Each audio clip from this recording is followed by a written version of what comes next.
The 2022 NFL Draft is nearing very soon, folks, as we get to the month of March here in the next week, or really this week. It is February 27th. You get to March, you'll have the scouting combine, the actual combine, all the workouts, the 40-yard dash, the cone drills, all those different events and athletic evaluations that kind of define a prospect or define a prospect. I don't think they necessarily do. But anyway, is there no quarterback worthy of being drafted in the top 10? Now, I'm not saying that because of talent, but I see all these mock drafts and it really is defensive packed when you look at it. We start out, I mean, look, the number one pick is who is it? Detroit has the number one pick. They could go quarterback right there, but think about it.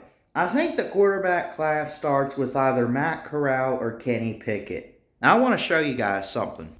So, and again, I'm not going to rip on these experts on CBS, which I don't, use that term lightly. They do put out some good mocks every year. But notice this: we start with the Jags at number one, right? They're not drafting a quarterback for sure. They got Trevor Lawrence, but they got to help him out. They need desperately some offensive line. Ikem Ekwonu from NC State or Evan Neal is the go-to choice. But then you get to the Lions, who I just don't think Jared Goff is a franchise quarterback. They need a quarterback, but they're at number two, right? But they also got, pick 30, right at 30, 31? They go Aiden Hutchinson or Kyle Hamilton here. They could take Kayvon Thibodeau. But you scroll down a bit, you scroll down.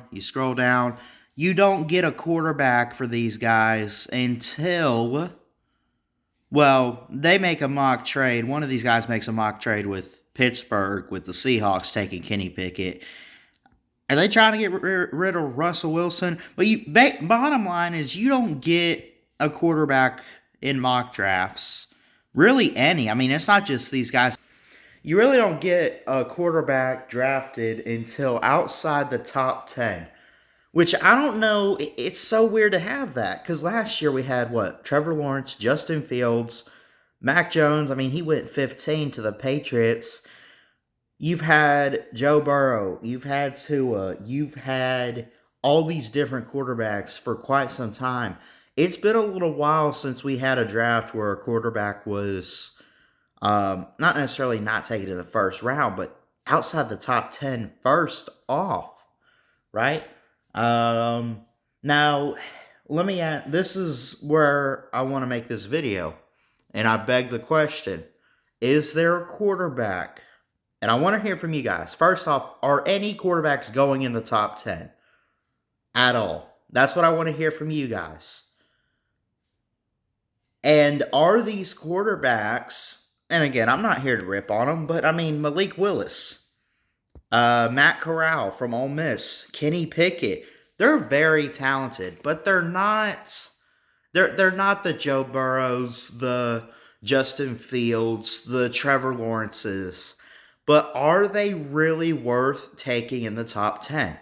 Does it depend on who you are if you're really that desperate for a quarterback, such as okay, Washington. They got Matt Corral or Malik Willis in the first two mocks on here. But they take them at 11. That's still outside the top 10. Now, what does it matter, really, right? But here's the thing. You are surrounded by the Kayvon Thibodeaus, the Derek Stingley's, the Charles Cross, who's an amazing offensive tackle from Mississippi State. You got all these receivers in there. You got a couple defensive backs from Georgia, right? Is there a quarterback worthy of being drafted in the top 10? I guess obviously that's kind of not a rhetorical question, but I mean that's got so many different answers. Well, talent wise, I think maybe a Matt Corral could go in the top 10, or Kenny Pickett's put up enough stats he could go in the top 10. Here's what it really boils down to: is how desperate are some of these teams for a quarterback? The Lions have 2 first-round picks. They need a quarterback. I'm sorry, Jared Goff is not a franchise guy. He's not bad. he's not a franchise leader. They need a quarterback. I see a lot of mocks where they're taking. I think they got a trade with 32. They receive. It was part of the Stafford trade with the Rams, so they get their first round pick there at 32. I see them taking quarterbacks there, but they end up with like some people say Malik Willis falls that far, or who else? There's a couple in there. Let me see. Well, really, that's it, Malik Willis. And if Malik Willis doesn't fall that far, they got Malik Willis in the second mock draft here listed to Washington. You know, first off, is Malik Willis a late first round quarterback? There's so many questions with the quarterback class here, but I just wanted to. The main question I wanted to ask you guys was, should any go in the top 10? Should teams try? Okay, they can trade into the top 10 for a quarterback if they need to. No big deal.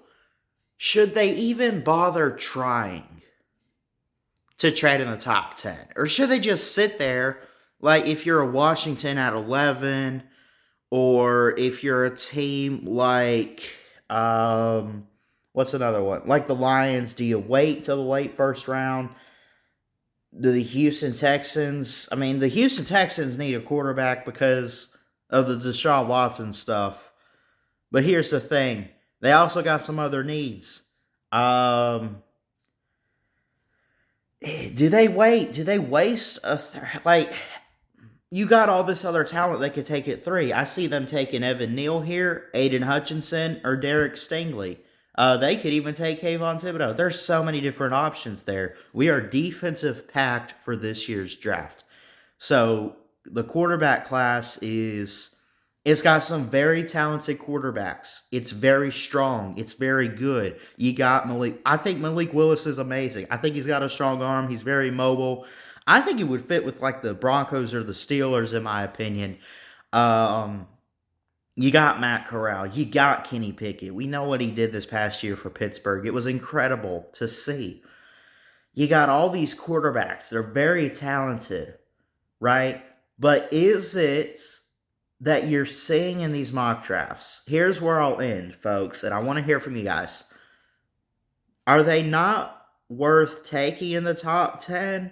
Or are there just some teams out there that aren't that desperate for a quarterback, even though they still need a quarterback? Like, are they really, like, are there other positions, or just the Evan Neals, the Hamiltons, the Sauce Gardners on corner side? You know, like, are they overshadowing? Are those the generational talents that need to be drafted first this year that you can't pass up? Man. This is what makes this year's draft so fun, though. I mean, really, I'm not here to complain about it. I love this, right? I don't mind seeing all these quarterbacks being talked about for drafts. I love it. Last year, we were packed full. The Trevor Lawrence, the Fields, the Zach Wilson, can't forget about him with the Jets, the Mac Jones. That was incredible. We had Tua, we had Jalen, we had all these guys in 2020 with Joe Burrow, of course. But this year, it seems like it's lineman packed, it's receiver packed. And I think that's what makes 2022 so interesting and special. You'll have a couple guys next year. You'll have DJ, you'll have Bryce Young, but focusing in on this year, you got all these safeties, you got some receivers, you really got a lot of defensive edge rushers. Aiden Hutchinson, Kayvon Thibodeau, David Ajabo. You got all these guys. George Karlaftis from Purdue, to name a few of them. But it's going to be interesting to see. I would not be surprised at all if they're right about this and there's not a quarterback drafted until maybe the late first round, or like outside, not even the top 10, but let's say the top 15. That would not surprise me at all. Really, this draft would have surprised me in many ways. I mean, it's pretty much predictable. I mean, outside of the top 3 picks with Thibodeau, Hamilton, Hutchinson, or whatever, you know, outside of that, If it's not those guys or some other, like, again, like Evan Neal, Charles Cross, or someone like that, Kyle Hamilton of Notre Dame, it really wouldn't surprise me that much. But I want to hear from you guys in the comments what you think about this year's quarterback class in the 2022 draft. I don't want to necessarily say it's weak because of the talent. I just don't think it's as exciting because it's not the generational talents that we've had, like a Joe Burrow, like a Tua Tagovailoa, like a Trevor Lawrence or Justin Fields or Zach Wilson. It's not very heavy this year, but I think there's going to be some franchise quarterbacks taken, day 2, day 3 that can still make a big and major impact for some of these teams in the NFL going forward. But I love you guys. Have a great day here on Sunday. Have a great week ahead. Jesus loves you. Got an amazing plan. Please like, comment, and subscribe right here to Ballard Sports Media for more sports content. And until next time, folks, Ballard Sports Media checking out. Love y'all. God bless. Go Bucks. Roll Tide.